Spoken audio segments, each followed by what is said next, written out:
The Atomic Real Estate Show, bringing you the real estate of real estate. Brought to you by Danny Bennett Productions in partnership with Direct Subs. This episode is made possible by our friends over at Milady Landscaping. Milady Landscaping is your go-to service for all of your residential and commercial landscaping and hardscaping needs. You can reach them on Instagram at Milady Landscaping, miladylandscaping.com, and 267-836-2102. Milady Landscaping handles all of our properties, my personal and investment properties. Hey guys, I'm Ryan Dolan here with Nick Cessna, and we're back for another episode of the Atomic Real Estate Show. We have Jason Scholl here from LK Miller Construction. Jason specializes in commercial construction.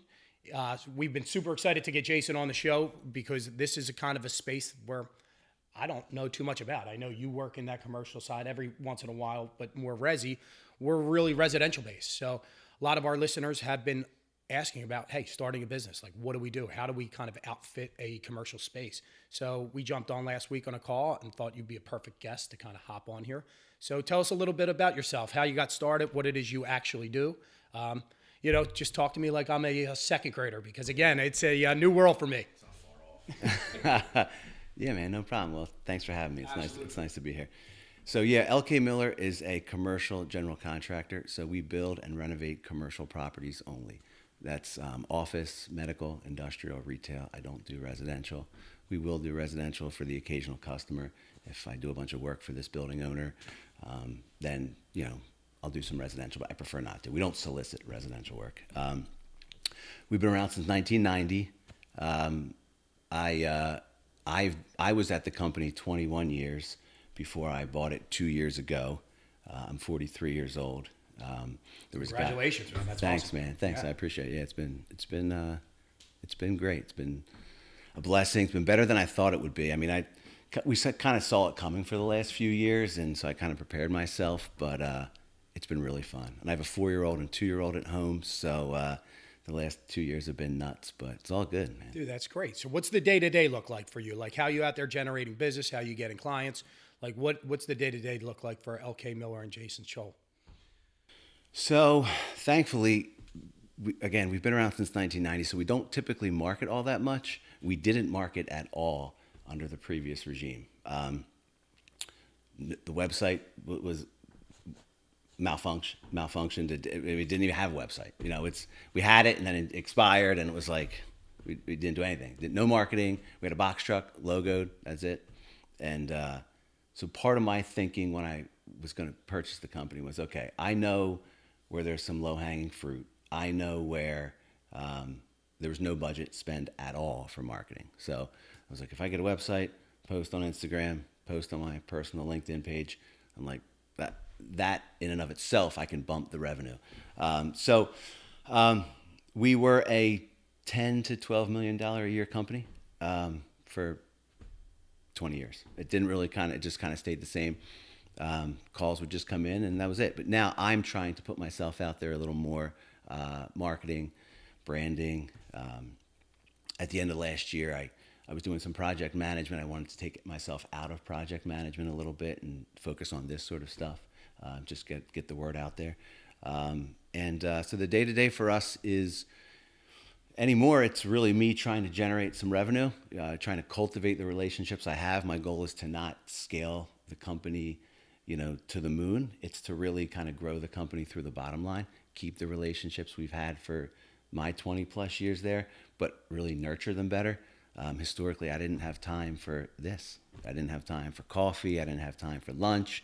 I got guys giving me, several $1 million a year of work, and I'm like, hi, bye. And for me, no relationship kind of based in there. You were just more transactional? Yeah, that's a good way to put it. It was a little more transactional. I mean, we both knew what we were doing, so no one's feelings were hurt. Yep. It was just two busy guys passing, signing contracts and moving and passing keys, and that's it. But for me, I just wanted to nurture the relationship more. Again, I'm 43. God willing, I'll do this for another 10, 20 years. I'd rather do quality work over a quantity of work. That said, I would like to bump the top line a little bit. I have some ideas for the company. I'd like to grow us into a little bit more of a development company. I realized that in a lot of these transactions that I'm a part of, I make the least amount of money, right? You have the land developer, you have the broker, all their time invested is kind of minimal, and then they give me $1 million project, and it takes 6 months, and you make 10-15%. Commercial, I have found the profit margins are less than residential. And what I've gathered is that is more a product of commercial being a commodity, right? So like Nick can come in here, spruce this place up, kind of sell the feeling a little bit. For X amount more, I can give you these cabinets, or I can give you this kind of, solid surface, whatever it is. For me, it's steel stud, drywall, drop ceiling, oftentimes. Some of them, they kind of get a little fancy, but the guy in the corner office who signed a 10,000 square foot lease, he knows it should be about $100 a foot. He's expecting bids $1 million. If I give him a 1.2, I don't have the opportunity to really sell it all that much. Now, sometimes that delta gets me the project because of the relationship, right? They go, oh, well, I'm going to work with him, and I just got to show up at the walkthrough. Is that just based off track record, or is that? Reps. Yeah. Reps, So back in the day, it was just Luke and myself, Luke Miller. And so he estimated and project managed his stuff, and I did my stuff. And we were kind of like two ships in the night. So I had my own contact base. So when they call me, I pride myself on the consistency. They pretty much know what they're going to get. So yeah, sometimes they're willing to pay for that. So I have learned that the longer the relationship, maybe the more they'll let me make some money. But generally, it's a commodity. The price of gold is the price of gold. The price of orange juice is the price of orange juice. The price of that kitchen is not the price of that kitchen. It's Nick and his wife coming in and saying, like, look, it's like, hey, you want some guac with those chips? Well, here's 90 cents over the head when it's 10 cents. I don't really have that opportunity because they're like, dude, I just want to get in here. It's my office. Like, I'm going to fill this with cubes, and we need a conference room, and I need people to move in like this day, and that's it. Now, when they give you the architectural plans and the design, everything with the design, it's basically all spelled out for you. It's this material that they want to use, right, from A to Z. So you have to just basically come in like, all right, like there is no personalizing on your end, or it's spelled out for you. We're using this stuff. Can you do it for this amount of money? Most of the time. Yeah, most of the time when the CDs come to me, it's all spec'd out. Go to this flooring vendor to get this flooring price for this product that they want, and there's no. Who does that work? Is that the person that's the architect will actually do yeah, that? So they'll tee it up for you, and then you basically just GC the whole kind of job. Is that how correct? It goes? Okay. Correct. So we're a general contractor. Yeah. Now, do you have to cultivate relationships better with those architects and engineers? And they're like, hey, we like working with Jason. We think you should work with Jason. Is that how? Are they the guys that you're not so much smoozing, but they're the ones that you're having the better relationships with, and they're the ones getting you more business as well? Yes. So my main point of contact for work is architects, commercial building owners, and tenants themselves. So again, we'll do office, which is generally owned by an office, a REIT of some sort, right? Like an office building has the owner, and then they'll give me the work, and then I work for them, but I do the project for the tenant. So there's building owners that own multiple properties, mainly out in the burbs. We work, not so much in the city, but we'll come down here occasionally. The architect will say, hey, I worked with Jason on this job. They did a good job. Put them on the bid list. And then the other is the tenant themselves. So I might get a call from somebody that said, hey, I bought a 60,000 square foot building in this suburban town where I have good relationships. I called the township. I asked the building inspector for some recommendations. He gave me your name. There's not a lot of repeat work there. So like I'll go in, fully renovate the building, interior, exterior, add loading docks, new roof, whatever it is, plus do a fit out. And then they really stay there. And I only ever get a call back really if they want to kind of move some walls. So that's like a one-off kind of small-time business owner that like, all right, I acquired the building. That's when you kind of come in. Totally. Yeah. Or if they expand.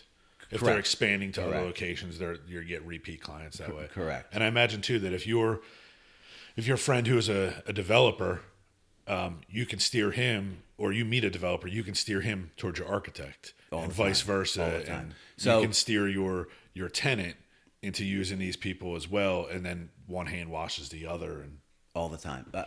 Probably the majority of the work is design build where, hey, I'm looking at building this space. I have nothing. Can you come with me? I just did it yesterday, Fort Washington. We have nothing. We have an email that says a couple things that they want. So I go look at the space. Okay, it's 7,000 square feet. What are you guys looking to do? Well, we'd love to add some this, some that. It's really square foot numbers. So like I can give you a general budget on anything commercial based on a square foot, because again, it's a commodity. So I know like what $50 a square foot would get you if I walk into a space, and I can say, well, you could do this or this and that, So quickly, we hit 2 points already. Like, how do you prefer it teed up? Like, do you like it when that architect kind of has everything spelled out for you? Or do you like when the small business owner comes to you and says, hey, I have a building, I don't know what to do with? Like, what gives you more creative license? Or does anything? So I do truthfully like both ways, and there's a pretty good split of that. The problem becomes when the project comes to me fully baked, architectural plans, MEP plans are done. I'm one of so many. So if I ever had a chance of getting my foot in the door or schmoozing, as you say, it's kind of lost in that I'm going to be one of generally 3 numbers.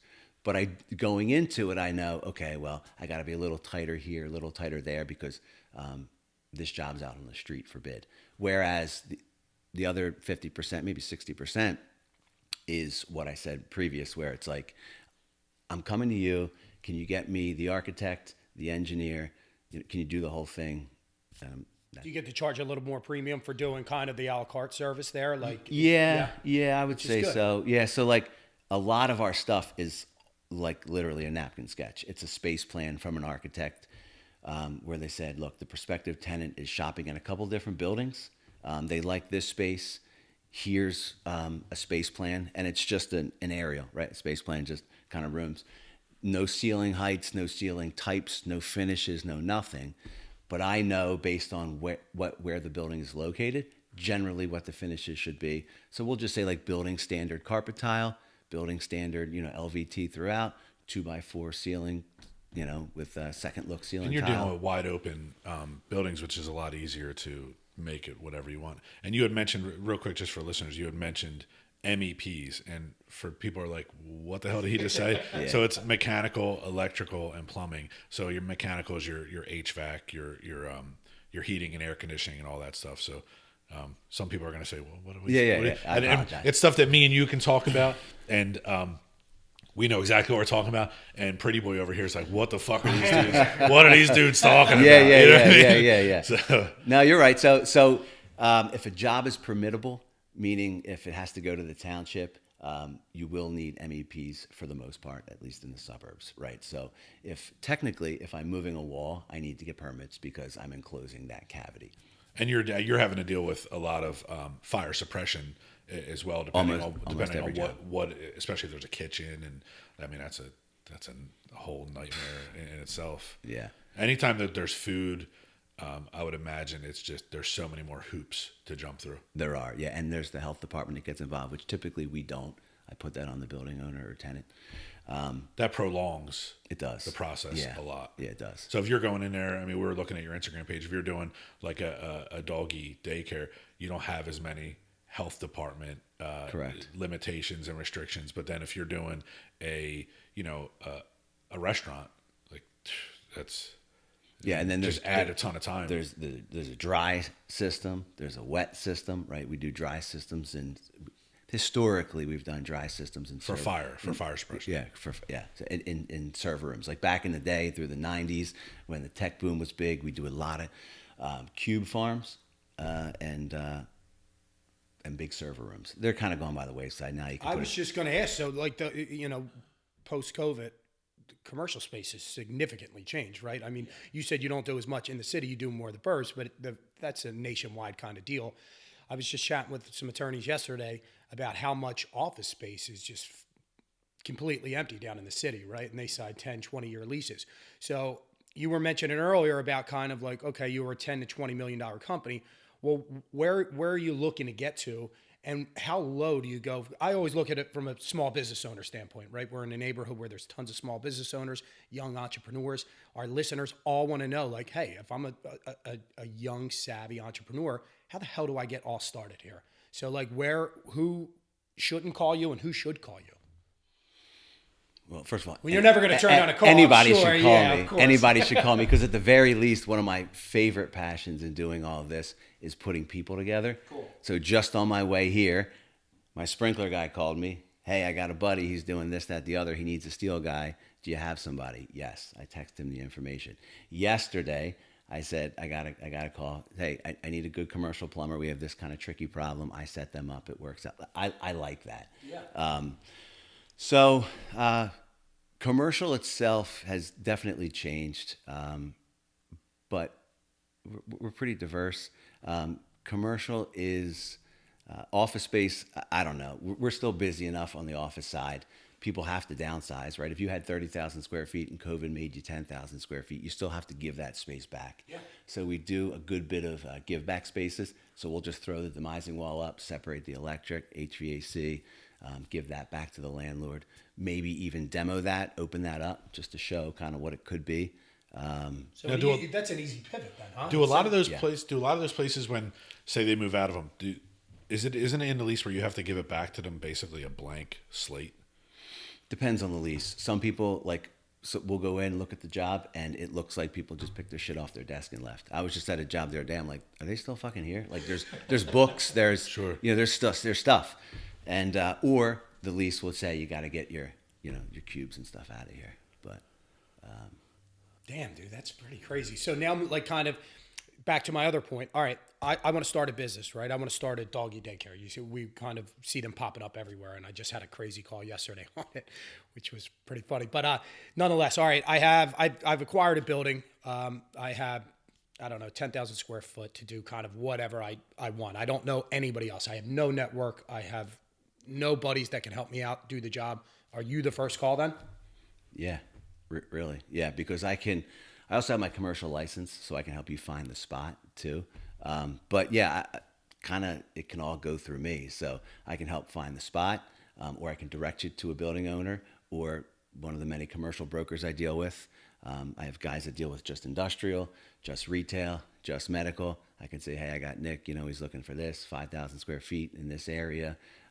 If I can't find it, they will. And then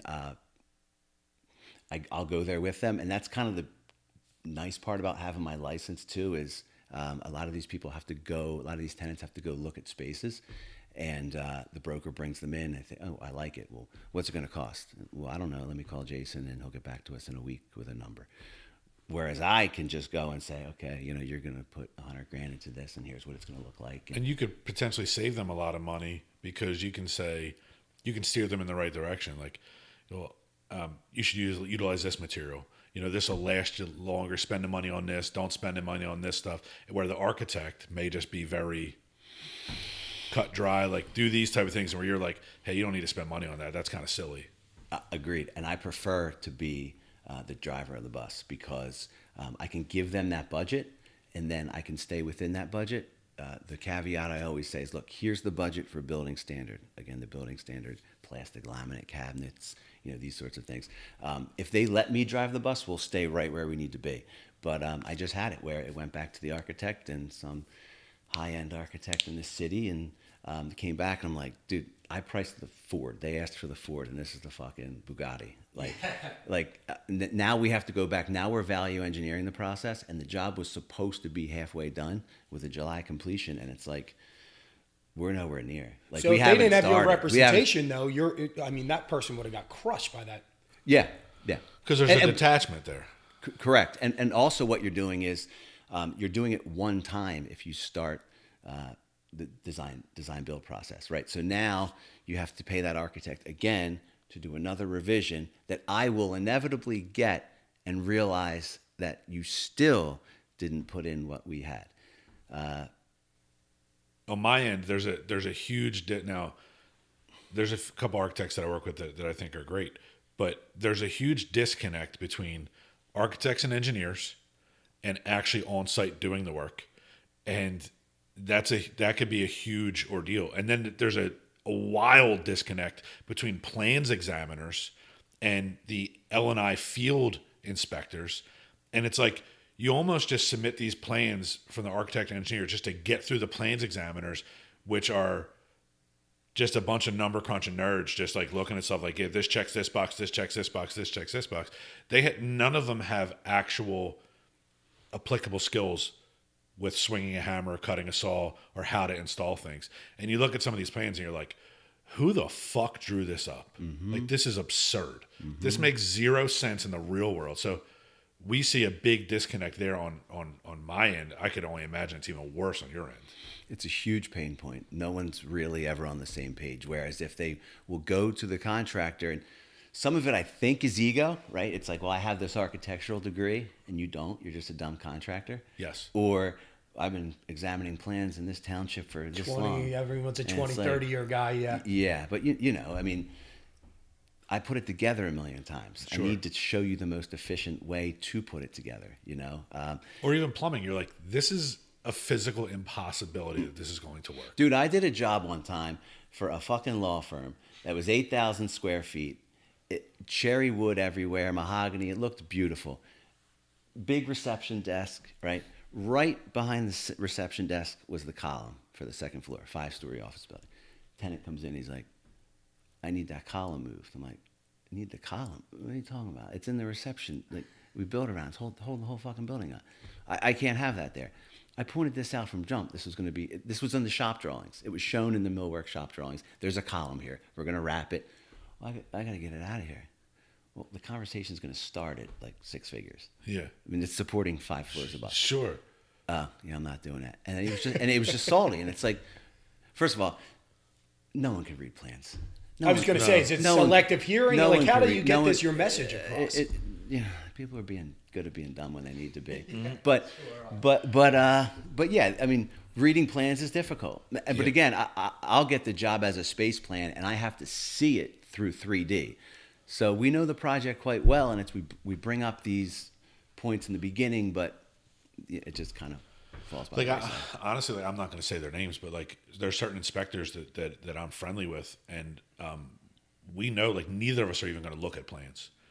Like there's an understanding that the plans were just submitted just to get approved by these plans examiner nerds that know nothing about anything. And the inspector and myself were like, listen, this is how I want to do it. And he'll be like, yeah, no, I think you're right. I think you're overdoing it, but that's cool. And I'm like, yeah, that's how I want to do it. And neither of us even think to look at the plans because we know that it's bullshit. We know the plans are bullshit. Yeah.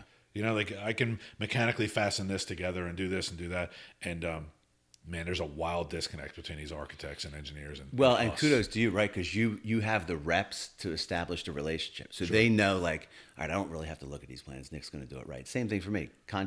Inspector rolls up to my job, final inspection. Where I had it on above ceiling inspection. We got to do above ceiling inspections. You know, comes in, it's like 12,000 square feet. Hey man, how about the Eagles? Da, da, da, da. We talked in the vestibule for 5 minutes. He gives me the sticker and leaves. Sure. Because he knows that we're doing it the right way. Correct. You know? They quickly learn who that they need to babysit and who they don't. And then I get calls from certain inspectors and they're like, can I send you a couple photos? Sure. What do you think of this? And they know I'm going to be like brutally honest. And then my question is, who is it? And they're like, you don't know. I'm like, all right, cool. You know what I mean? Because they know I'm just going to give them the truth. But then if it's like, or they'll call me and they say, you know this guy? And I'm like, yeah, I know him. What do you think about him? And I'm like, I know him. Let's just put it that way. I know him. They're like, is he okay? Yeah, he's all right. What's he doing for you? And you know, and they kind of kick things off of me back and forth. Or like other guys, I'm like, man, I heard that dude's, I don't know him, but I heard his reputation's fucking awful. And they're like, all I need to know, thank you. I was making sure that he isn't one of your friends and I'm going to hammer him. Okay. So you guys have similar pain points then, like people that are. It's just residential, commercial, but it's you know there's similarities, but it's different too. Same shit, different feel. But yeah, the relationship with the inspector is a huge one. So something that I pride myself on is during an inspection, we'll have somebody walk with the inspector, and if they bring something up, I want it fixed then. Sure. Right? Like if the stud's not double screwed on both sides, get the guy, we're going to do it now. Sure. And what that does is that establishes with the inspector, this guy's going to get it done. You know, this guy's telling me he's going to send pictures of the underground before he, pours. I send the pictures when I say I'm going to send them. And then they just know. I'll have people now, like, you want me to fix that now? No, I know you will. Just, yeah, I'm out. I avoid issues with inspectors, and from day one, even ones that I don't know, I want the job site completely clean, of no hazards, no tripping hazards. Have every safety precaution there. Make sure it's clean. Perception is reality. They come in, they're like, it's clean. If they came in, there's trash piled up, there's shit here, there's stuff there, there's just saws hanging. They're going to start looking for other stuff. 100%. Right? But if you have it clean, you're there, you're waiting for them, you're not making them wait for you. And a lot of times I'll have a notepad and I'll write stuff down and I'll take photos. And they know, all right, he's going to fix it. Like he's fixing this stuff. Then they quickly realize, I don't have to worry about this guy. Clean work is generally good work, right? Yes. Like if I go to a job and I know it's clean, I'm like, okay, it's a base level give a shit that you have to have. Yes. And it's like if this guy gives a shit, if this guy gives a shit enough to have a clean floor, like honestly, that's how I started to make my bones around here. Was I started when I was really young, and I heard several higher ups, complain about messy job sites. Mm-hmm. So when I was like, all right, the one thing I can do as a laborer, how I started, and we ought to share that story. Yeah, that's an interesting one. It's an interesting one for sure. When I was pushing a broom, I was like, okay, look, all I know how to do is push a broom here. And I know that the higher ups. Nick loves people that can push a broom. Dude, I love it. I'm still good. He uses it all the time. If you ain't got nothing to do, pick a fucking broom. Dude, if you ain't going like that, pick a fucking broom up. You ain't got shit to do. Man, he stole that right out of his fucking. Yeah, and I do it. Like I come on job sites and I'm like, I'm not gonna stand here and do nothing. Like I'm sweeping up, I'm grabbing trash. I'm servant leadership, brother. Yeah. My guys know it's contagious for sure. And it's like if they see Nick doing it, they see Jason doing it, they know that that's the standard, right? Like I would never just tell somebody to do something that I wouldn't do on a job, ever. And my guys know that. My guys have all been with me for years, So. Speaking of, how many guys are working under your shop, under your employment now? So we have 7 full-time employees. I have 3 supers, 3 PMs, and an accountant. That's about the size. Can you explain what a PM is? Project manager. Sorry. So the project manager is, I like to say, the PM is the liaison between the client and the field, right? So, and that's kind of on the paper pushing side. Generally, all of our projects have a superintendent or super that they're the liaison on this, the eyes and ears on the site. Then we have a project manager who is more of kind of sending the emails, doing the change orders, submittals, those sorts of things. Their personalities are also important because if they're a dick, all the guys with tool belts on fucking hate them. And then they start doing stupid stuff, shitting in bags, leaving it here and there because they hate the property manager. Shitting in spackle buckets. Yeah, exactly. Because, that's a real thing? Yes, dude. Yeah. God. Real so thing. It's a whole thing. thing. It's a whole fucking thing. Yeah. So you deal with that nonsense. Yes. So when you started, you said you're 43 now. You got into the game at 19, I believe you said. Now you have 7 people on staff. How are you kind of juggling that? Because now there's a lot more that goes into this than I thought, right? I thought this was kind of just like, all right, these guys, only 7 people. We're getting out of here. The jobs are kind of laid up to you. Certainly not the case. How you, how you managing them? How you keeping sharp? Like, what's that all look like? Because it's got to be a shit ton of work. Yeah. So the way I kind of handle things is it's slightly different than kind of how it used to be with the old regime. I try and introduce a little more new school to our industry. That's what I realized kind of growing up in my 20s. I was like, man, this is just a bunch of kind of miserable, crusty old white guys with drinking problems and who call their wife old ladies. And I'm like, I kind of don't really want that. So I was stoked when I bought the company. I was like, wait, like you guys. I'm like, oh shit, there's like peers doing the same things that I'm doing. That's awesome. Like, it's just a similar energy where it used to be, what do you know, kid? And that's when you got in at 19, you kind of started analyzing these guys, observing these guys. Yeah. So it's funny because I was dating a girl in high school, and I was going to school to be a state trooper at the time. At least that's what I was going to do. I graduated high school, and I was dating a girl, and she says, hey, we're going to my rich uncle's house for Christmas. And I said, rich uncle? What's he do? She's like, he's a commercial builder. I'm like, I don't even know what the fuck that means. I wanted to be a baseball player growing up. I didn't know how to run a fucking screwdriver as a kid. I wasn't that guy. I wasn't like the Lego Lincoln Log kid. I was an athlete. So I'm like, he's a commercial builder. What the fuck's he do? So she's like, I don't know. You can go talk to him.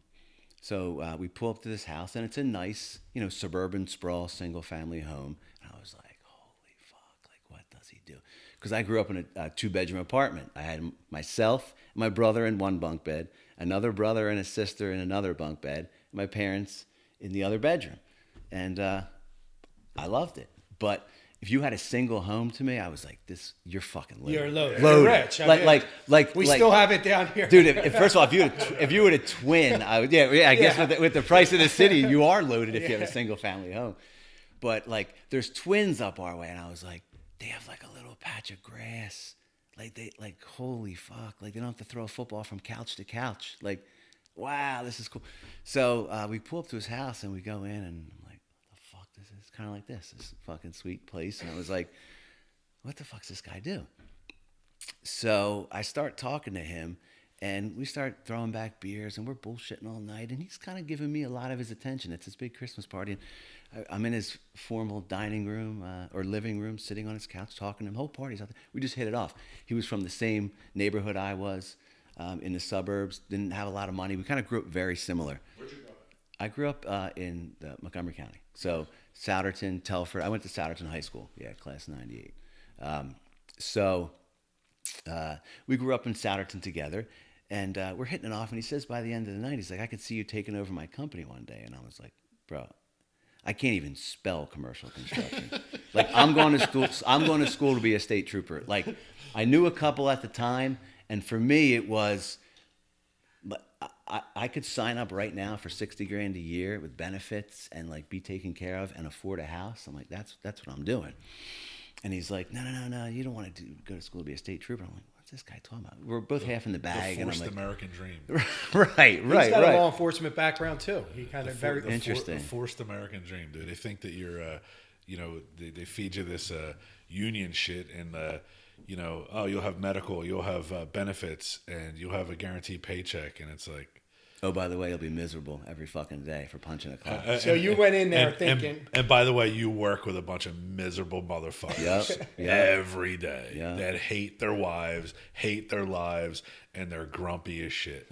You put up the old drinking problem. It's crazy how a lot of the law enforcement pivots into this real estate space. So kind of, all right, you get in there, I'm going to be a baseball player, state trooper, I walk in, we're just going to go to a rich Christmas party, kind of tie one on, and then everything changes. Dude, everything changed. So like, while we're talking, he's like, well, look, he's like, I know you could use some money. He's like, why don't you start pushing a broom for me on weekends? And I was like, okay. I'm like, but I'm still going to school to be a state trooper.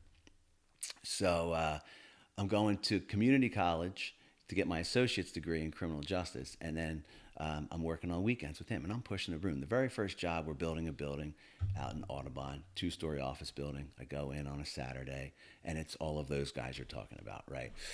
Fucking coffee, they don't start for an hour, and it's like everyone's fucking miserable, hungover, and I'm like, what? So I go to the superintendent, which was the owner's brother at the time. I'm like, oh, what am I supposed to do?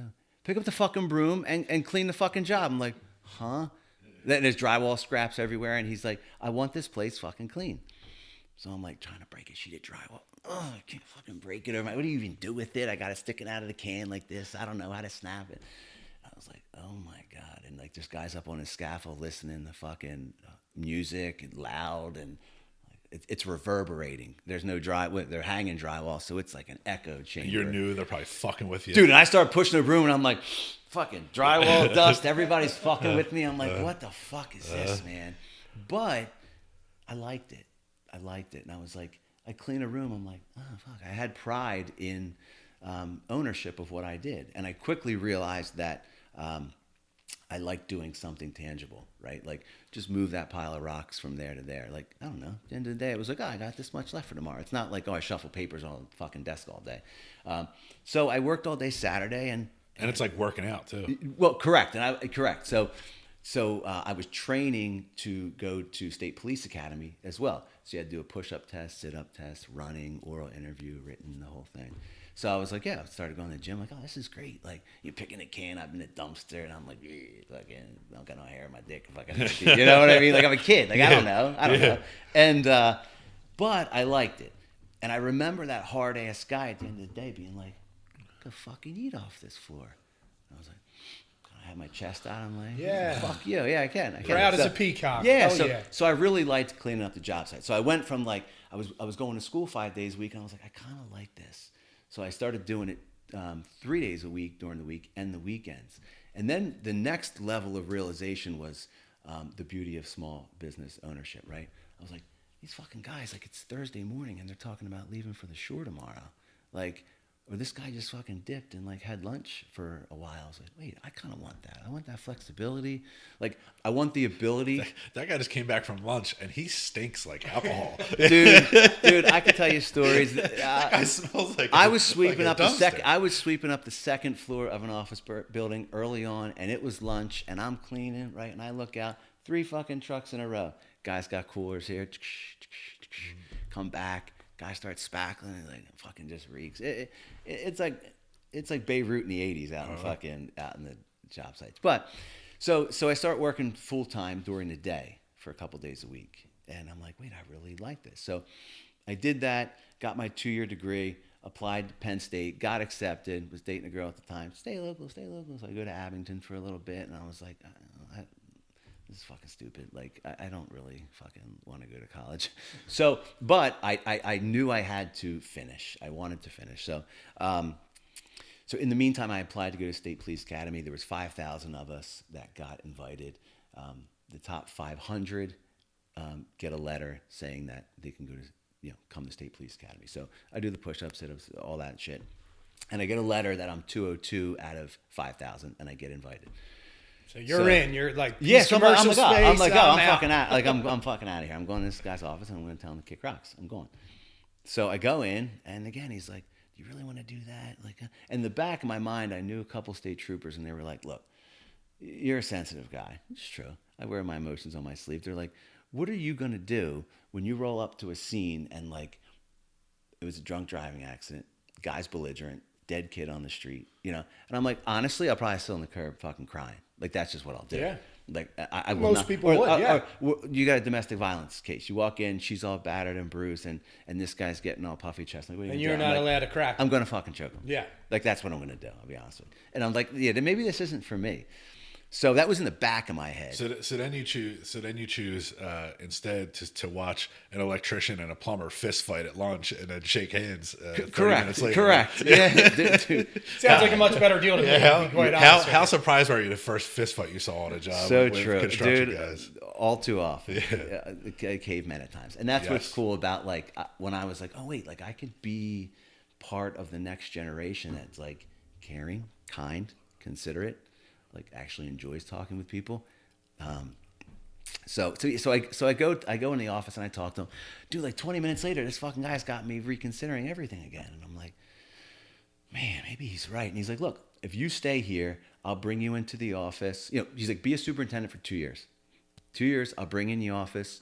We'll put you on a path to ownership, estimating, project management. Again, I'm like early 20s. And he's like, in like 20 years, I'll see you taking over my company. I was like, 20 years, like holy. Why did the guy take such a liking to you? Did you ever ask him that? Did you ever ask him what was it about me in the beginning that you, what was it that you saw in me that made you think that and say those things to me and put me into this path? Those same things that he said then, he'll still say to me now when I talk to him, which is pretty often. And it's that I see the same traits in you that I had. It was a young, hungry kid that wanted to do better for himself and his family. And like everything else be damned. So right away, he just almost that mentorship kicked in on his end. You gravitated towards him and said, hey, if he's telling me I can kind of do this, I should probably listen up, right? Totally. And he's just in saying that we had similar traits, but what I still can't wrap my mind around is the faith and confidence that he had in that belief. We could all believe it. Did he have sons? He did. Yeah, he does. He does. They weren't. He has a son. He has a son in in the field. No. Which it worked for me. And he prevented you from being that 9-to-5 robot. Yeah, which Listen, there's nothing wrong with those guys, right? Like it's a need, and some people just want that 9-to-5 and come home and spend time with our kids and not have to worry about all of the business stuff, all the stuff that we have to worry about. Our job doesn't end at 5 p.m. A lot of times it's just beginning, and we can't just take our tool belt off at 5 p.m. or 3 p.m., whatever it is, and walk away and not have a single care or worry about the business. And it took he must have saw something in you to see that, you were able to handle all that, because working for yourself, being an entrepreneur and a business owner, it's 24/7. I mean, all the time. I love it. Yeah. Look at that. The people that do. Hey, you're a different animal. The man. people that do love it. Like, and I say all the time, like, there's owners, there's laborers, there's foremen, there's PMs. And a lot of times those people, the good ones, can't do each other's job. But the guy at the top has to be able to do everyone's job. For you to be good at the top, you have to know everyone's job, be able to do everyone's job, and have no problem doing everyone's job. Mm-hmm. And I feel like the best ones are the ones that realize you're replaceable. I mean, the first time I told my guys this, like, there was like a couple fist fights and this and that, and I was like, listen, everyone's replaceable. I'm even replaceable. And one guy said, "You're the boss. What are you talking about?" And I said, "I'm smart enough to know that if I'm not handling my weight, I'm not doing my job right, I'm not having enough work for you guys, I'm not having enough houses for you guys, I'm going to hire someone who can do my job better than me, so I'm fucking replaceable." And they were like, and it just sunk. Mm-hmm. And they were like, all right. And like, I left, there was literally a fist fight. And then like, before I gave that talk to them, I left the job. That next week was like the most fluid week I've ever fucking seen with people. They were just like, just working. Well, the thing is, we in this field, for sure, we're all replaceable. I mean, we can train chimps to do what we do. Yeah. It's just having that right personality and forming the relationships. And you're right, we're all expendable. And I mean, what differentiates the complacent folks from us is just kind of that drive. And look, we need people that are happy doing these jobs, right? 100%. Like, you can probably attest, one of the hardest things to find is a good laborer, right? Like a good laborer then wants to put on the tools. Like, you got to find somebody who's cool doing that job. I'm just not that guy. I'm just not the guy to do one thing all day, every day. Mm-hmm. And that's kind of what I liked. I was seeing Luke, the old owner. I was seeing him go to a meeting, go to a job site, do this, do bids. And I was like, man, that shit's fucking that's beautiful. I'll talk to other business owner friends of mine that own, construction companies and stuff, and I'll say, man, I got this like great guy, and he just wants to go out on his own. I want to talk him out of him. Like, don't let him do it. So you walk in thinking, all right, I'm going to, everything that you thought you wanted the complete opposite. When you're seeing Luke do his thing, he's popping in, he's popping out, relationship based.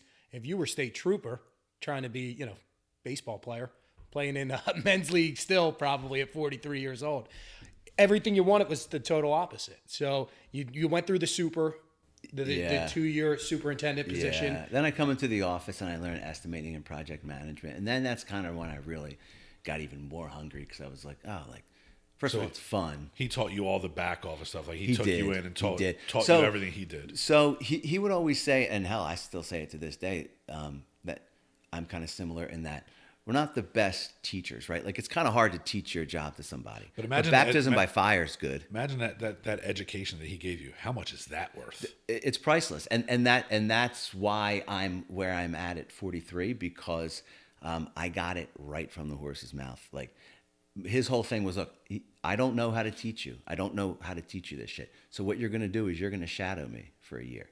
So I would go to the office and we'd drive everywhere. He's smoking his Black and Milds, fucking ashes getting on my face. I'm like, but it was fun, man. It was fun. Like, he was a wheeler and dealer, and we're very similar that way. But the flip side of that was I got to see the good and the bad. I got to see, okay, how can I make this better? Yeah, well, I was like, okay, I'm watching like two hot shots, two big timers, how they handle a situation, and I was like, okay, all right, well, he just said something that he kind of blanched at. Like, all right, well, he's talking too quickly. Like, he's too, like, he's not letting the conversation breathe. So I kind of got to understand how two suits in a corner office kind of talk as a kid in my 20s. And I was like, okay, all right. So, and we leave and I go, all right, that guy's not going to give us a job. What do you mean? I'm like, you look like a fucking goofball. Like, you know what I mean? You're talking in circles, or like, you didn't really say anything of confidence. So what my whole thing was always, okay, so I'm in this meeting with these people who could be my dads. I'm kind of shaking, like, I don't fucking know what to do. But I was like, if I could just say one, like, intelligent thing, maybe they're like, oh, this fucking kid, maybe. So I would just shut up. And then I would say, well, what about if we did this on the job? That's a good idea. And then I'm like, all right, Jay, you're done. Don't you know. Let them keep talking. Yeah, One good idea. Say less. Too many people fucking just, you know. But so I learned the good and the bad. So I like to say he was like a buffet. I took what I wanted and I left the rest, and then I instituted my own stuff into it. A lot of those guys want to, like, my experience, they want to, like, there's a ton of dick swinging. It's a dick measuring contest all the time. It's like, oh, like, get over yourselves. Like, can we just talk about the job and, like, how do we get this done? It's like, I get it. I get it. You're successful. Like, I get it. And if you can put ego aside in any field, but particularly in construction, where it's a bunch of people, men and women, but it's like, yeah, it's a dick swinging contest oftentimes. And if you can put your ego aside and make people comfortable, it's already an uncomfortable process for them. Like, what do you mean that by May 1st, when we have 5 moving trucks of furniture at that building, you're going to be done? That's like 4 weeks away. I'm like, yeah, we got it. Well, what do you mean you got it? I'm like, don't worry about it. That's what you pay me for. Like, the last couple of weeks, it looks like a fucking bomb shelter. Yeah, they can't see it. I'm like, dude, I've built this 100 times in my head. Like, I got it. It might even be April 29th. I'll let you know. You know, like, I like to under-promise and over-deliver often if I can. So in commercial, we don't really have the opportunity to push deadlines a little bit. You know, like, if I come in your house and I renovate your kitchen and bath and I say, look, I just need 8 more weeks, but it's going to be banging. You're like, okay, well, I'll go to my in-laws house. And if I go to, you know, insurance company X or financial company X and say, look, I just need 4 more weeks, it's going to be banged. They're like, fuck you, I need to get in. You know, our lease is up, and then I'm paying rollover rent, and it's tens of thousands of dollars a month. We have to hit the deadline. But again, being a commodity. Do they put in contracts that you have to pay for that kind of shit if you don't meet deadlines? Yeah, they try. Yeah, we try not to take that. There's liquidated damages on some, you know, $500 a day, but it's never really something that I'm terribly uncomfortable with, because again, I kind of know what the recipe is, and it's specifically if it's a fit out, I don't have the elements to deal with. So it's like, we're just gonna fucking gut and go this whole place in 8 weeks, you know, 4,000 square feet, like, easy. You know, that it's cooled in the summer, it's heated in the winter. And I don't, you know, it's on the second floor of a 5-story building. There's no leaks. Like, it's kind of easy that way. But as a result, again, it's a commodity. They go, this guy can do this many square feet in this time. Depending on the township and well, correct. area correct. That you're in. And that's kind of where we add some value, is back to the conversations with inspectors. I mean, I'm friendly with all of my inspectors, and I like to go to the inspections. It's something I'm trying not to do as much of now. You're trying to teach your guys more of how to handle inspectors. Yeah, and the right that's things a huge thing we discussed. Like, for me, they don't teach that shit in college. No, to be a PM. No. Well, when I'm looking for somebody, I just hired 2 people at the end of the year, and I was like, look, I'm looking for soft skills. I'm not looking for hard skills. I can teach anybody to do this shit. But mainly for me, I'm looking for somebody that operates, is intelligent, you know, kindness, considerate. I don't want to get a project with somebody and they get me, and then I pass the project off to somebody and they get a jerk off. Like, I want that process to be consistent the whole way. So I don't care where your background is. If I see the soft skills in you, then I'm good with it, because I can teach you how to do a Gantt chart, you know, and then I can teach you how. And the supers, of course, you want a little experience. I'm talking more about the project managers. Now, what advice do you have for project managers, like, coming out of college? Because that seems to be a popular thing. Like, kids are going to school for it, and they don't really want to be, say, an electrician or a plumber, but they want to be involved in the trades. Sin, by the way. Yeah. And they have no background in it, but I feel as though those kids probably want to be an electrician or a plumber, but their parents are like, I want you to go to college. I want you to do this. And then they get into project management. Now, what is your advice for them coming fresh out? Like, how can someone coming fresh out of college, their first job, how can they be a successful PM? Be a good communicator. get some boots on the ground, be around the guys that have done it. That was kind of what I did. Just go spend half a day at the job. Ask the dumb question. Ask why these guys are doing this a certain way. Because in the end, it's all a puzzle. It's the same puzzle, a fucking different location. So it's like, well, what do we do after we frame the walls? Well, we rough the plumbing, we rough the electric, we get an open wall inspection, we close it, we spackle, we paint, we put a ceiling grid up, we get an above ceiling inspection once the lights and HVAC. See how the puzzle gets put together and communicate. So for me, I like to say that money likes speed, right? So money likes speed. Like, don't sit on anything. That decision that you're not doing because you're dicking around, you're out to lunch. What even is lunch? You're just do it now, because there is a fucking million people out there that do what we do.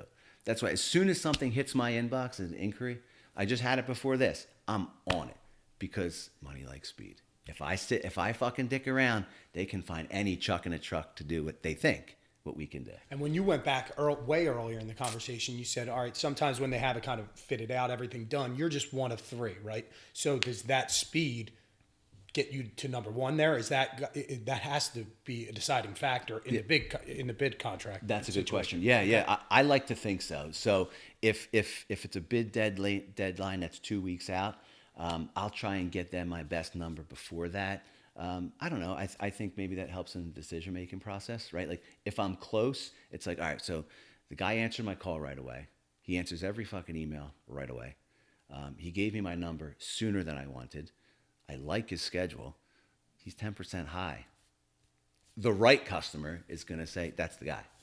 It's not the low number. It's certainly not the low. And that's probably the right client for most of us, right? It's like, yeah. Look, there's some people that have money constraints, right? And that 10% just may not work. I mean, you said it's a commodity. These people have it, right? These people that are writing the checks have it. So why not spend the extra money for the person that's going to pick up? You're the top guy that these guys are getting right on the phone, immediate estimates, immediate quotes, and you're there on the sites. Like, I don't know. I think in our world, I do residential mortgage lending, so it's like, that's the name of the game. Like, if you communicate well, if you're quickest to the draw, and you provide something of value, clients will go with you over rate most of the time, right? Like, and you can control the things that you can control, like in all things in life. So I agree. Money loves speed, and I think speed wins those deals ultimately most of the time.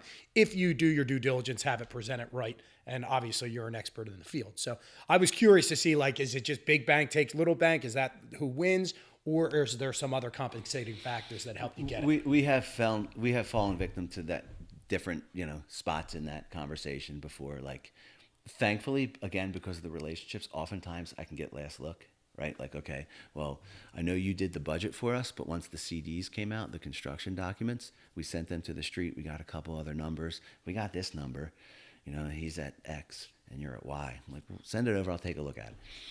So right away, what I'm trying to do is build a case as to why the gap is what the gap is, right? So, okay, well, he doesn't have this, he doesn't have that, he doesn't have this, or he has this, and that's not going to fly in this township. I'm just telling you right now. It can't be PEX. It has to be copper and cast. Those sorts of things. So that's how your worlds collide. I mean, that's what you deal with half the damn time, right? I feel like, hey, I talked to this contractor, he's giving me this number. Is this guy too high? Is this guy ripping me off? Like, that's half the questions I feel like you get a lot of the times. And it's people listening to people that are one, just trying to win a job, right? Like, they don't really give a shit. It's just like, dangle the carrot, win the job, and then we'll figure out the rest. And we'll fucking change order them to death Oh, afterwards. exactly, right? Which slows down your process, I get that all the time. It keeps you way less efficient, right? I recently lost a project. I was 8% too high. And I'm like, well, look, here's where it's going to go. I already see in his bid, he doesn't have this, he doesn't have that. I get a call. It's like, dude, I got $40,000 in change orders already. I'm like, well, I kind of tried to warn you. So that person dug their own grave by kind of laying that out there. They were over budget, and they were way past schedule at like the 1/3 point. But I'll never rub their nose in it. Because but it feels good. I mean, in all business, it feels good. It's like what feels good is telling my subs who are bummed that we lost it. Sure. That story. right? Where it's like, fuck, I needed that job. Yeah, but if they do another one, you're going to get them because now they're going to come back to you and be like, hey, I'm not going to that. Oh, they're going to eat shit and they're going to come back and realize they probably lost more money ultimately. I did a retail job last year for somebody that was on budget, on time. I bid one in King of Prussia a couple months later, and the client said, I have my own contractor and I'm going to price it. Okay, fine. So they send the price to the client. I send it to him like, first of all, it's a 6-week schedule. You can't do that job in 6 weeks. It needs 8 to 10. You just can't. There can't be that many people on top of 1,500 square foot space. He's saying he can do it. I'm like, you can't, but okay. And he's 20% lower. I'm like, I can't fucking buy the job for 20%. So I said, look, we're going to divorce amicably. It's not you, it's me. I need some time. Give it a shot and see how you make out. I'm now doing 2 more for the guy. After that one I lost, and he said, never fucking again. Like an old ex-girlfriend going for the greener grass. That job was supposed to be done. That job was supposed to be done by Thanksgiving, and they just got in, and way, way, way, way above budget, to the point where the franchisee calls me and apologizes. Like, I'm sorry. I thought my guy had it. I tried telling you. It's got to feel damn good though. It feels good, yeah, but like would have felt better if you won the job, got the job done, yeah, everybody made out. But what I've also learned is that like you kind of have to stay here. I can't get too high, too low. Like I can't sit there and, you know, that's done. Like I can't think about it. You know, like I got to get on to the next one. Same thing. If I leave here and I get awarded a big job, the excitement will last. I'll get a quick dopamine for like a second, and then I'm like, all right, all right, what do we do? What do we do? And then it's on to the next one. I'm sure you're also getting jobs now too, where it's like people are coming to you. You're going to get the job, but they're like, hey, listen, Jason, I'm tight. Like, I need to be here. I know it's not ideal for you. I need to be here. I'll get you on the next one. Yeah, like absolutely. All right, absolutely. Like, okay, yeah. Because of the relationship, or even I'll keep do it going. as like a loss leader. You know, I will do jobs as a loss leader constantly. I can only make a couple percentage points on this. Keep your guys working. Oh, keeps my guys working. Yeah. Keeps me in front of them, right? Don't let somebody else in the door because they just might take your work. Sure. You know, so for and then the next one you get them. Correct.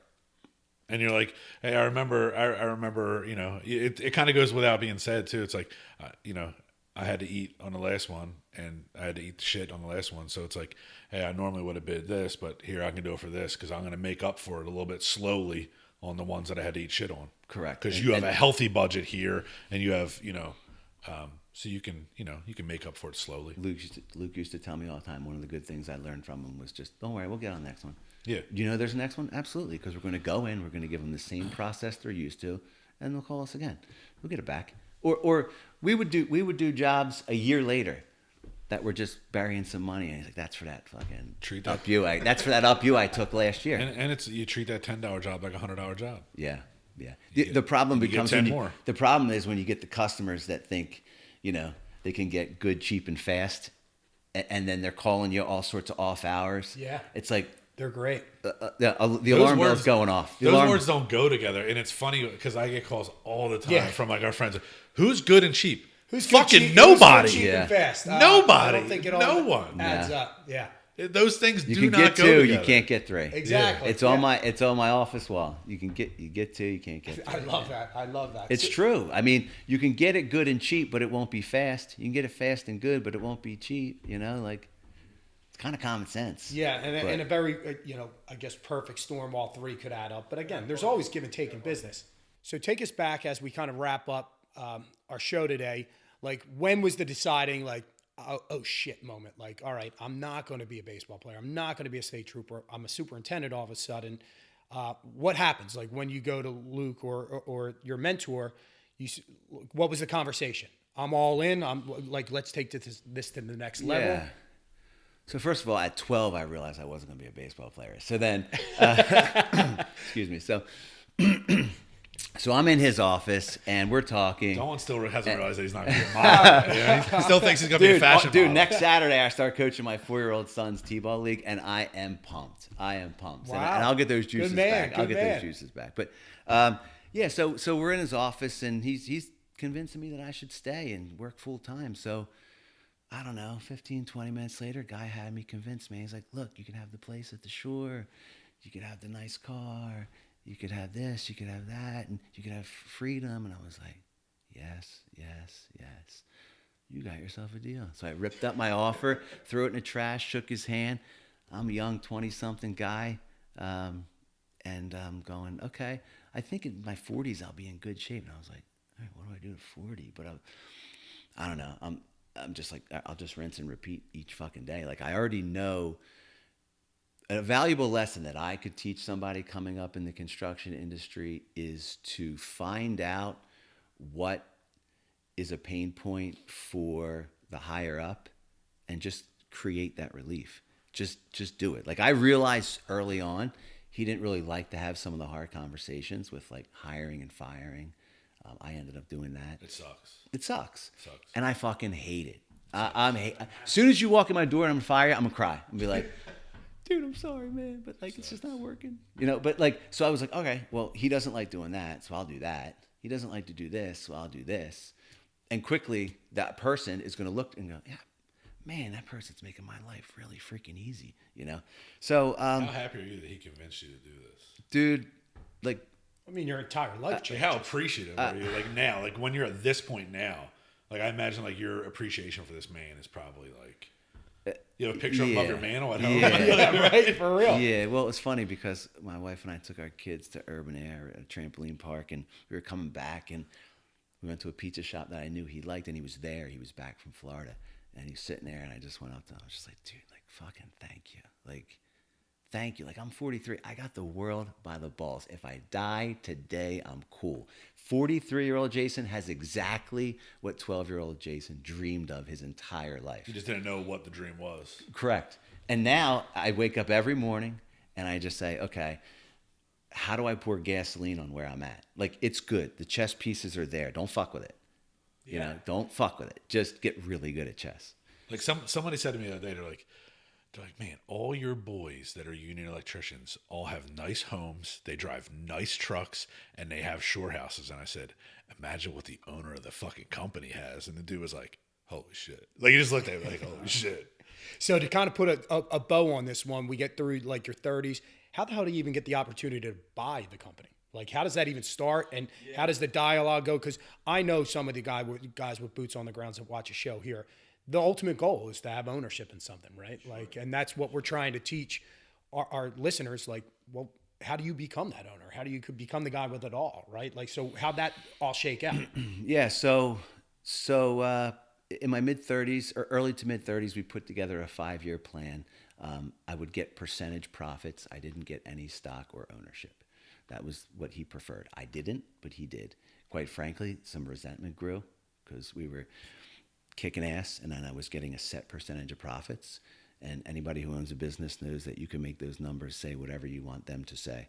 So then I was getting a percentage of a number, and some resentment grew because I'm like, I know what I'm producing, but okay, it's all good. But that was the cost of the education, dude. It was the cost of fucking education, 100%. That's where you there's your $500,000 medical school. Mm-hmm. That's where it's at. I would veer occasionally, and you know, sometimes kudos to my wife. She'd be like, just stay on the fucking track, because I would have, being a young cat, I'd have older developers that wanted to pluck me to start a construction company. Like, look, I own all these buildings. Why am I paying another contractor to do the work? I'll hire you, or we'll partner together 50-50, and you do all. How long have you been married? Because you've mentioned your wife a few times in this. 6 years. 6? Yep, 6 years. You can't. That's the real hot seat here. No, that this you. 6 years. I can say that. You can't do this shit without a good woman on your side. Yeah, dude. And a woman owner can't do this shit without a good man on her side. Like, I'm a firm believer in that. Like, your support system, your number one supporter is like that. That has to be her. Yeah, and her is not the 19-year-old girl that brought you to Uncle. Correct. It's not the same. No, a couple years after dating, we broke up, and I went into his office, and I said, "Dude, I got bad news." I said, it was his niece. I said, "I broke up with your niece." He looks me right in the face, and he's sitting there for a minute. I'm like, he goes, "It's my niece. It's not my fucking daughter. I don't care." Yeah, so I was like, all right, good. All right, good. You still friends with her? You still friendly? Nah, I haven't talked to her since then. Yeah. So, well, people come into your lives for a reason, right? For sure, man. Whether 6 years ago when you got married, how much has your business elevated in 6 years? So during the 5-year buyout period, again, kudos to Lucas. He helped keep my plate full, like to the bitter end when the transaction went through. He's like, dude, I'm going to keep shoveling your work. Like, I'm going to keep bidding for you. And so we cut that deal short at like 4 years because when I had my son at 39, 40, I was just piss and vinegar, dude. Like, I was like now I have a reason to work so hard. So I would go to his office. I'm like, I'm not waiting for this deal to expire. I need to buy now. Like, I have a 4-year-old kid, man. I didn't come from shit. I'm like, I want to leave a legacy for this guy, and it's not riding somebody else's coattails. Like, we got to fucking figure this out now. And it was like, okay, you know, let me figure some stuff out. I'll get back to you. A couple months later, he comes in my office, and he's like, we're ready to talk. So I said, okay. In the meantime, while I was going through that 5-year deal, I was just trying to educate myself with the right attorney, the right accountant. I was listening to all sorts of M&A podcasts, reading all sorts of books, and I was just trying to educate myself so that when the rubber met the road and I got an offer from 2 fucking dumb construction guys from the suburbs who didn't have a pot to piss in, that I knew what I was talking about.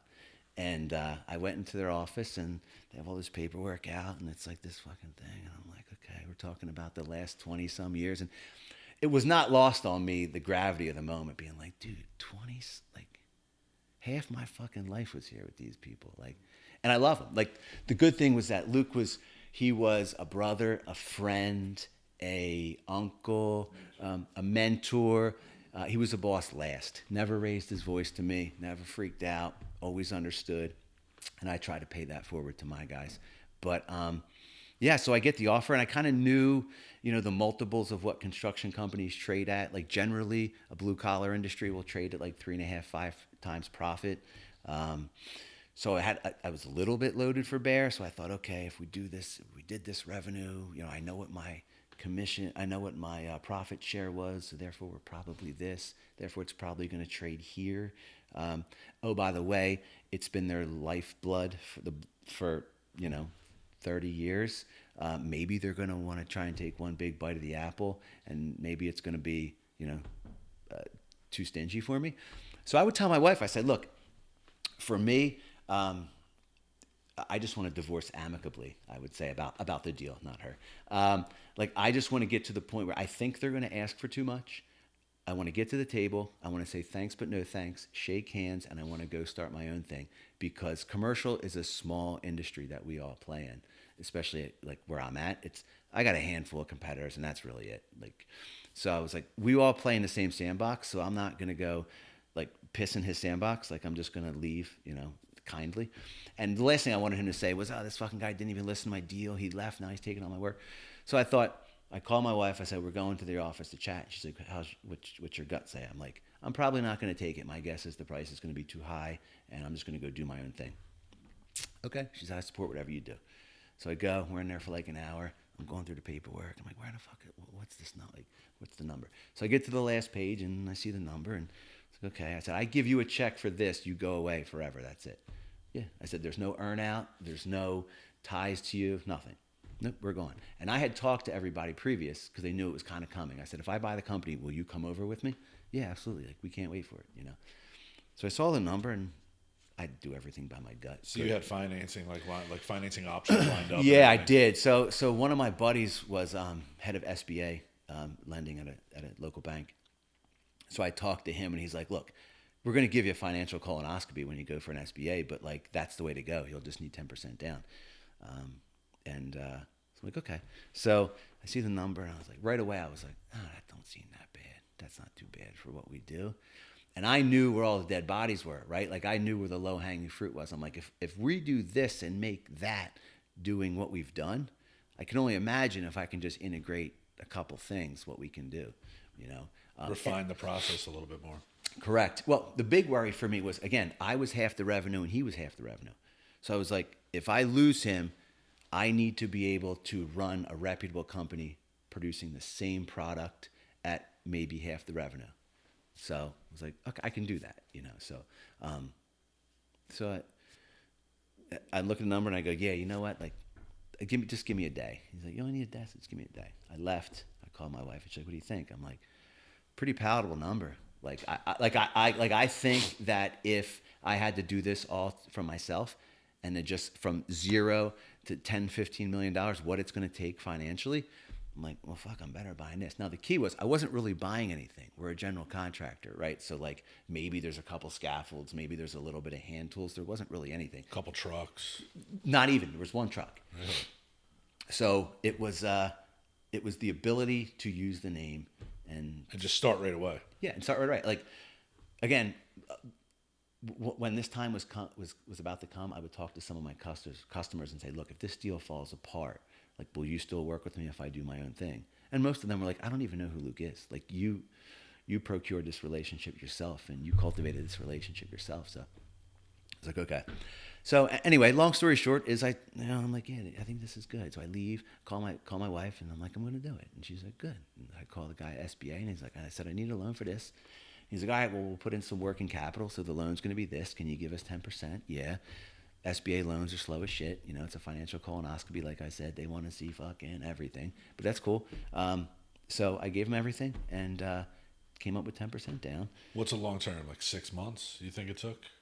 Time you said yes. No, it actually, we settled. So generally, SBA will be 60 and 90 days. Okay. We were able to do 60 because we had kind of our ducks in a row. I had the paperwork kind of partially filled out for my guy. My guy kind of, kudos to him, he kind of bent over backwards for me, and we shoehorned it into like 60 days. So it was like, we just passed 2 years, or right about 2 years ago.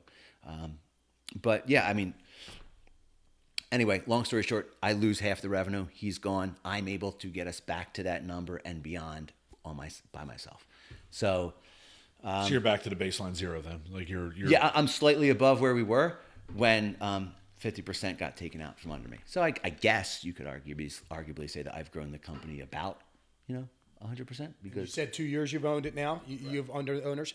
What I find most inspiring about the story, and we chatted on the phone before, it's like, what I didn't know is, all right, so 19 you come in with no expectations. Now you're in a new world.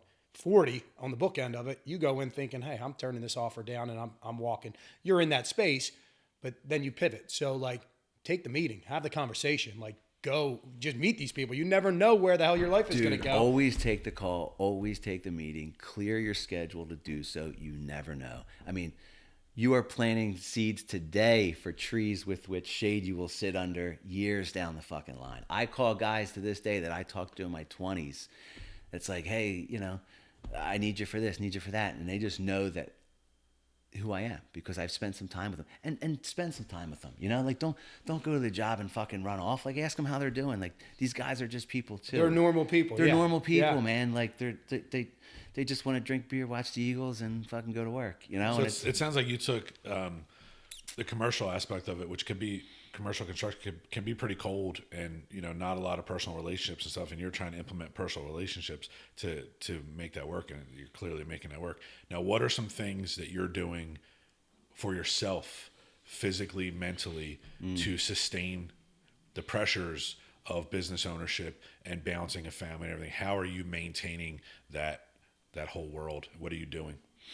Well, that's a big part of who I am, really. I mean, I've always kind of taken care of myself, but I stopped drinking like 15 months ago. Bravo. Thanks, man. Thanks. Like this past January was a year. Best decision I ever made. You don't have beers either. I haven't drank since May. I've made several good decisions in my life, but this one was the best. I mean, I'm up 4:30, 7 days a week, sharp as a tack, ready to go. I do transcendental meditation for the last 15 years. Cold bath, sauna, exercise, eat right. I have my own indulgences, but like in the end, this machine needs to run as best as it can in order to make that Ferrari work. That Ferrari's not going to fly down the highway spitting out cash if the engine is running like shit. And with a 4-year-old and 2-year-old, you got no choice at this point. Well, right? so yeah, it's kind of tough when it's Saturday morning and the boy wakes you up at like 5:30 in the morning and you're half in the bag, and then you're a fucking shitty dad. It's like, come on, man. Like you just told this guy to go, this little guy who you wanted your whole life to go piss off because you couldn't control yourself last night. Because you had a selfish. Yeah, and I'll be honest with you, like it is kind of cool being sober somewhere and knowing that you have the self-control, kind of. You know, it's like, I don't know. I kind of like it if I'm being totally honest. My buddies will fuck with me, but then like Steve will say, like, there's nobody that could peer pressure you into anything. Dude, you won't even waste your time. Like, you know, and that was the most inspiring bit of all this, right? It's like, because the show, we obviously like to talk about real estate, but obviously this is a key factor of how, like, you get there. You got to cut out trim the fat on some bullshit in your life, right? Our listeners love that, right? Because we're from a neighborhood where it's a big drinking town, right? Bars on every corner. You know, some guys get lost in that. They miss up on business. They miscalculate, and they fuck up. They think it's going to last forever. So these stories are always inspiring. Like the fitness part of it, the family part, obviously, is a key part of everything we do in our lives.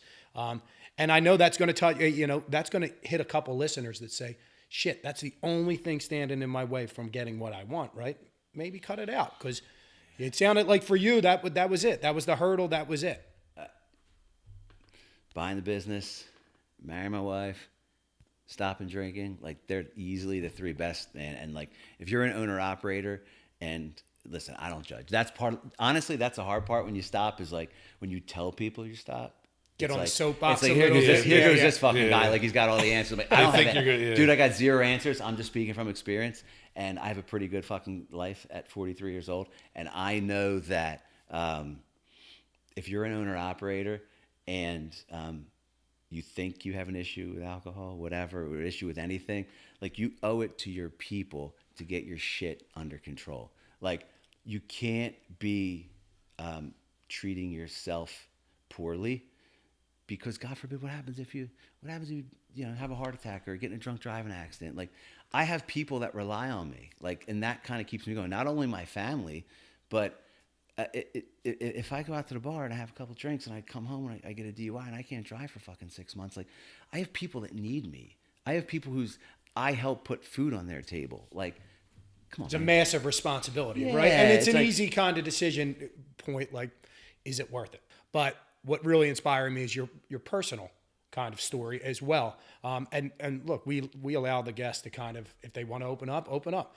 But I know that'll resonate with a lot of people that listen to this show. And, you know, you just got to make those sacrifices to kind of get through and break through in business. And your call to us was one of the most inspiring that I've had. So I really appreciate you sharing the story. For our guests, where do they and how do they reach out to you? Like, where do you have an Instagram handle, website, phone number? Like, what, you know, let the guests know where they can get a hold of you.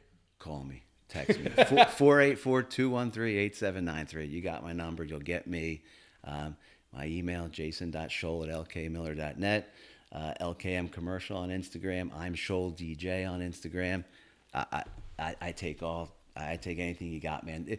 Part of the sobriety thing, just to kind of put a bow on that, which was kind of cool, was I always dreamed of being the guy that put the Instagram post out that you were sober for a year. I'd see him like, this fuck you. Like, what do you, don't rub it in my face because I can't control my shit. And then I kind of kept it to myself. And then it was like New Year's Day and I was at the gym and I was like, oh, fuck, I took a picture. I was like, yeah, I'm 365 days free of alcohol. And like, here's all the benefits it's provided me.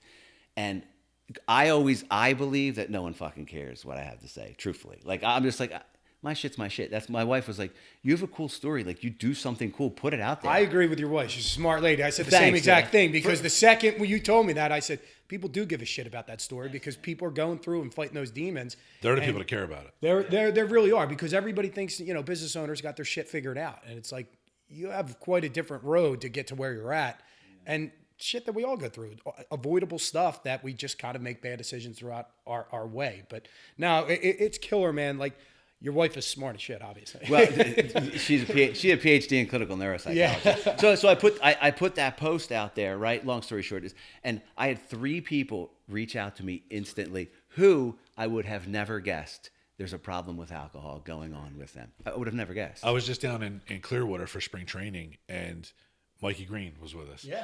And Mike's like, Nicky, you're not drinking? Like, what's going on? You all right?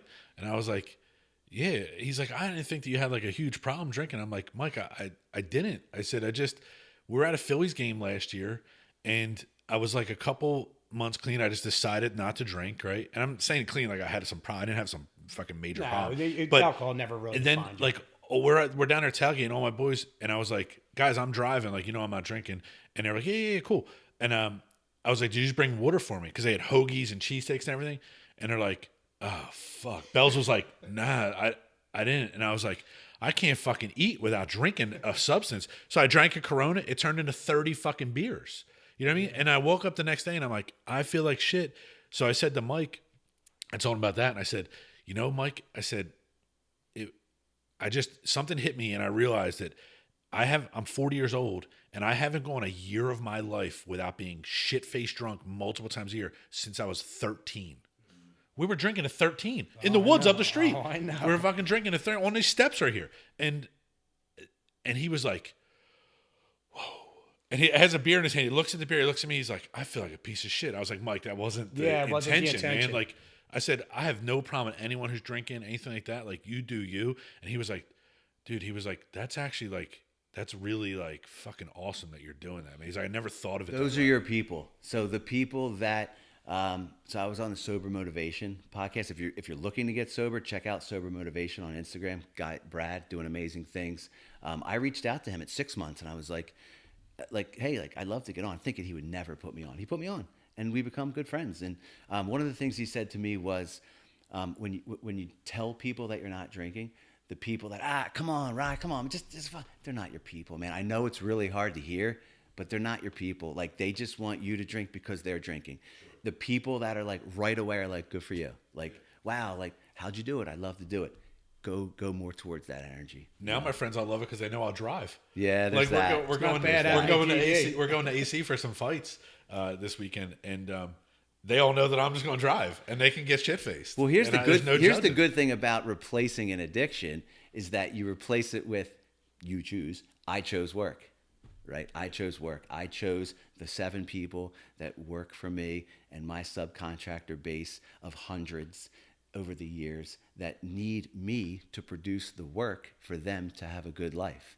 So my desire at 4:00 now to have a beer on a Friday, like, dude, Fridays are the bomb, because the second half of the day Friday, when everybody else is cutting out of work and cooling off, I'm fucking hammering the gas, hammering it into the weekend. And then Saturday morning, you're getting emails from me at 5 a.m. I don't care. You don't have to respond. But that's me just getting after it. And we talked this Monday. You're up, churning, burning. You're kicking ass. I have to. And again, you know, I'm just a normal fucking guy. I am not here saying that I'm the fucking bee's knees, because I'm not. I know what works for me, and I know that watching my revenue go up, or the dopamine hit I get from getting a job, or responding to somebody on a Saturday who didn't expect it, and kind of they give me an attaboy, and as a result I get a job. Like, that makes me feel fucking It makes you better at everything. Bomb. Honestly, like, not having the drinking has made me better. It made me a better dad, a better husband, a better business owner, a better boss, a better man. And I've realized that. And now I'm realizing, like, I don't really need a drink. Like, and me and him are the same type of guy. We go out to drink. We tell our wives, oh, we're just going to have a beer. That's never going to fucking happen. Like, it's going to be 30 and you'll see me tomorrow. And then tomorrow I'm going to be useless because I'm going to be so hungover. I'm going to be such a cranky little bitch that nobody's going to want to spend time with me anyway. And I've avoided all those things now. That's like, I don't me. have That's that. me. And on top of that, I'm a jerk off when I drink. I'm an asshole when I drink, dude. So I had my wife, who was the best thing that ever happened to me. I'd have her say, in tears, you are somebody different when you drink. You're the nicest fucking level-headed, even-keeled guy sober. You drink, you turn into an asshole. And I was like, it hit hard, huh? Yeah, especially when you're a dad. Like, come on, man. When you're a dad, it changes it all, right? So what I like most as we kind of sign off here is you didn't let it define you, right? You could have consumed you. Business would have went to shit. Family probably right behind And it's socially right? acceptable. Yeah, and that's the problem, right? So you didn't let it define you. It's inspiring as hell that you kind of were able to pivot out of that. And now look at the other side, right? I mean, you got... I was scared to death. We were placed in Ocean City, New Jersey. I was scared to death last year when I started getting sober. Going out to that deck when I got there, looking at the ocean and not having a beer. I was like, what the fuck am I going to do? But I was like, if I start in January, I should have enough foundation that come Memorial Day, when everybody's grilling and fucking drinking, that I should have enough of a foundation under me that I can say no. And I did. You know, I'll drink like alcohol-free seltzers. By the way, Corona has a great non-alcoholic Corona. I don't like the taste of beer. Like my wife Jen can have, she'll make a drink at night. Like, I just want to drink. and she'll make a drink and only drink a quarter of it because she likes the taste. I was never that guy. I liked what it did to me. I'm the same But way. nobody around me Nobody liked else it. liked I'm it. the same way. Nobody liked Same me. way. But, I'm an asshole sober. I was a major asshole fucking drunk. And I guess the most important takeaway from it is, like in all things addiction, you said you took it, you channeled that energy into the most important two things in your life, right? Your family and your business. And now you have and your health, right? So it's awesome. Like I said, I knew you would love to have him on the show. We have so much more to talk about, so we're definitely going to have to get you back on. But yeah, congratulations. yeah, on man, it's everything. awesome. I appreciate it, man. Everything, Thank you for everything in having me. business. Yeah, for sure. Yeah. So again, this is Jason Scholl from LK Miller Commercial Construction. Nick Cessna, Ryan Dolan for another episode of the Atomic Real Estate Show podcast. Thanks, guys. If you enjoyed our episode, please consider supporting the show by rating and reviewing the podcast.